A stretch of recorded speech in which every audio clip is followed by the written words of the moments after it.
વીર Savarkar sports કોમ્પ્લેક્સના લોકાર્પણ પ્રસંગે આપણી સૌની સાથે મંચ ઉપર ઉપસ્થિત માન્ય કેન્દ્રીય ગૃહ અને સહકારિતા મંત્રી શ્રી અમિતભાઈ શાહ સાહેબ, ભારત સરકારના યુવક અને રમતગમત વિભાગના મંત્રી શ્રી મનસુખભાઈ માંડવિયાજી, મારા સાથી મંત્રી શ્રી રાઘવજીભાઈ પટેલ, શ્રી હર્ષભાઈ સંઘવી, અમદાવાદ મહાનગરપાલિકાના મેયર શ્રીમતી પ્રતિભાબેન જૈન, સાંસદ શ્રી નરહરિભાઈ અમીન, શ્રી બાબુભાઈ દેસાઈ, સાંસદ શ્રી હસમુખભાઈ પટેલ, શ્રી દિનેશભાઈ મકવાણા, ભારત સરકારના રમતગમત વિભાગના સચિવ શ્રી હરિરંજન રાવ, રમતગમત યુવક સેવા અને સાંસ્કૃતિક પ્રવૃત્તિ વિભાગના અગ્ર સચિવ શ્રી અશ્વિની કુમાર, અમદાવાદ મહાનગરપાલિકાના કમિશનર શ્રી બંછાનિધિ પાની, સ્પોર્ટ્સ ઓથોરિટી ઓફ ગુજરાતના ડીજી શ્રી સંદીપ સાંગલે,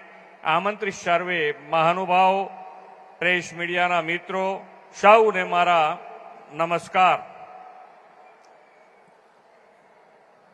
આપણે બધા ક્યાં બેઠા છીએ? ફોરેનમાં બેઠા એવું લાગે છે?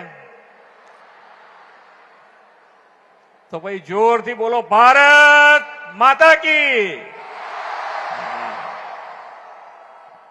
વિશ્વના સૌથી લોકપ્રિય નેતા અને યશસ્વી વડાપ્રધાન શ્રી નરેન્દ્રભાઈ મોદીના નેતૃત્વમાં આ વર્ષે સંવિધાનના અંગીકરણના 75મા વર્ષની ઉજવણી થઈ રહી છે. એ સંવિધાન ઘડનાર સભાએ 1949ની 14મી સપ્ટેમ્બરે હિન્દીને રાજભાષા તરીકે સ્વીકૃતિ આપી હતી. એ સ્વીકૃતિની ઉજવણી રૂપે દર વર્ષે 14 સપ્ટેમ્બરે દેશભરમાં હિન્દી દિવસ ઉજવાય છે. સૌને આજના હિન્દી દિવસની ખૂબ ખૂબ શુભેચ્છાઓ. હિન્દી દિવસની ઉજવણીના દિવસે અમદાવાદ મહાનગર અને ગુજરાતને દેશના કર્મઠ ગૃહ અને પ્રથમ સહકારિતા મંત્રી શ્રી અમિતભાઈ શાહ સાહેબના હસ્તે વીર સાવરકર સ્પોર્ટ્સ કોમ્પ્લેક્સની ભેટ મળી રહી છે. તે બેવડી ખુશીનો અવસર છે. આદરણીય વડાપ્રધાન શ્રી નરેન્દ્રભાઈ મોદી સાહેબ અને અમિતભાઈ શાહ સાહેબનો રૂપિયા 825 કરોડના આવા વિશાળ અને અદ્યતન રમતગમત સંકુલની ભેટ આપવા માટે સમગ્ર ગુજરાત વતી હૃદયપૂર્વક ખૂબ ખૂબ આભાર માનું છું. આદરણીય મોદી સાહેબે સ્વતંત્રતા દિવસે લાલ કિલ્લાની પ્રાચીરથી કહ્યું છે કે જીવનના દરેક ક્ષેત્રમાં વિકાસ થવો જોઈએ અને વિકાસ માટે ખેલકૂદ રમતગમતનું પણ મહત્વ છે. ભારતમાં તો પુરાતન કાળથી રમતગમત એ સંસ્કૃતિ અને જીવનશૈલીનો એક મહત્વપૂર્ણ હિસ્સો રહી છે. હજારો વર્ષ પહેલા લખાયેલા આપણા ગ્રંથોમાં 64 વિદ્યાઓ દ્વારા વ્યક્તિના કૌશલ્યની વિકાસની વાત કરવામાં આવેલી છે. તેમાં પણ ઘણી વિદ્યાઓ રમત સાથે જોડાયેલી હોવાનો ઉલ્લેખ છે.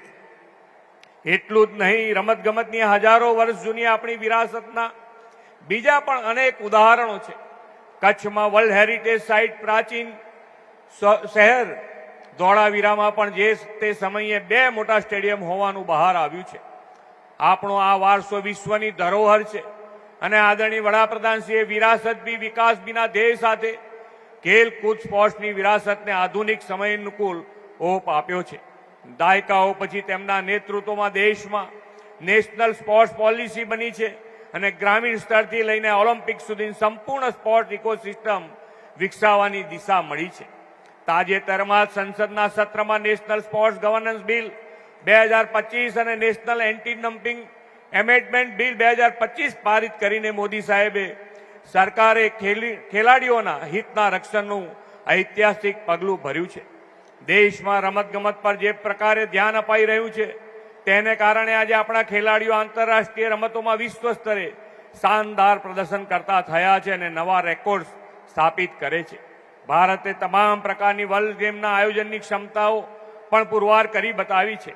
આવી વર્લ્ડ ગેમ્સના આયોજન માટે દેશને સજ્જ કરવાનું મહત્વપૂર્ણ દાયિત્વ પણ ગુજરાતના પનોતા પુત્રએ નિભાવ્યું છે.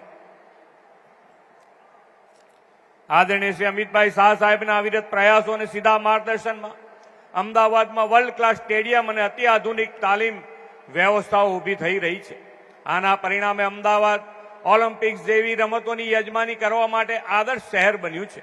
આપણા જનપ્રિય સાંસદ શ્રી અમિતભાઈ સાહેબના માર્ગદર્શનમાં 2030ની કોમનવેલ્થ ગેમ માટે અમદાવાદની દાવેદારીને મંજૂરી મળી છે. એ રમોત્સવ પહેલા તેમના હસ્તે અમદાવાદને મળેલા સંકુલની સુવિધાઓનો લાભ નાના બાળકોથી લઈને સિનિયર સિટીઝન સુધી તમામ નાગરિકો લઈ શકે અને ગ્રાસરૂટ લેવલના ખેલાડીઓથી લઈને હાઈ પરફોર્મન્સ સુધી ખેલાડીઓની તાલીમ એક જ જગ્યાએ મેળવી શકાશે. ગુજરાતમાં આજે જે સ્કેલ પર સ્પોર્ટ્સ કલ્ચર ખીલ્યું છે તે આદરણીય વડાપ્રધાન શ્રી નરેન્દ્રભાઈ મોદીના વિઝનનું પરિણામ છે.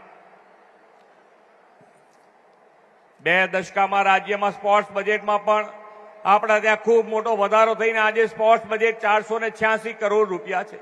તેના પરિણામે આજે ગુજરાતના 21 જિલ્લામાં 23 જિલ્લા કક્ષાના રમત સંકુલો કાર્યરત છે. વિશ્વના સૌથી મોટા નરેન્દ્ર મોદી ક્રિકેટ સ્ટેડિયમની સાથે 233 એકરમાં સરદાર વલ્લભભાઈ પટેલ સ્પોર્ટ્સ એન્કલેવ બની રહ્યું છે. દિવ્યાંગ એથ્લેટ્સ માટે પેરા એથ્લેટિક હાઈ પરફોર્મન્સ સેન્ટરનું પણ નિર્માણ થઈ રહ્યું છે. વડાપ્રધાન શ્રી નરેન્દ્રભાઈના વિઝન અને આદરણીય શાહ સાહેબના માર્ગદર્શનમાં રાજ્ય સરકાર રમતવીરોને શ્રેષ્ઠ સ્પોર્ટ્સ ઇન્ફ્રાસ્ટ્રક્ચર આપવા માટે સંકલ્પબદ્ધ છે. વડાપ્રધાન શ્રી નરેન્દ્રભાઈ મોદીના નેતૃત્વમાં ભારત ખેલકૂદમાં આત્મનિર્ભર બની રહ્યું છે. આપણા ખેલાડીઓ ભારતીયતાના ગૌરવ સાથે આત્મનિર્ભર ભારતનો મંત્ર લઈને ચાલે છે.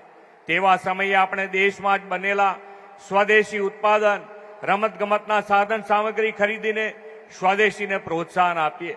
વડાપ્રધાનશ્રીના વિઝનથી નેક્સ્ટ જેન જીએસટી રિફોર્મ્સના કારણે હવે ખૂબ મોટો ફાયદો થવાનો છે. તે સ્વદેશી વસ્તુઓની ખરીદીને વેગ આપવા માટેનો ખૂબ મોટો અવસર છે. દિવાળીના તહેવારોની ખરીદી હોય કે રમતગમતના સાધનો, સ્વદેશીનો જ આગ્રહ રાખીએ અને આત્મનિર્ભર ભારતના નિર્માણમાં સૌ જોડાઈએ એ જ અભ્યર્થના સાથે વિરમું છું. ભારત માતા કી જય. વંદે માતરમ. જય જય ગરવી ગુજરાત.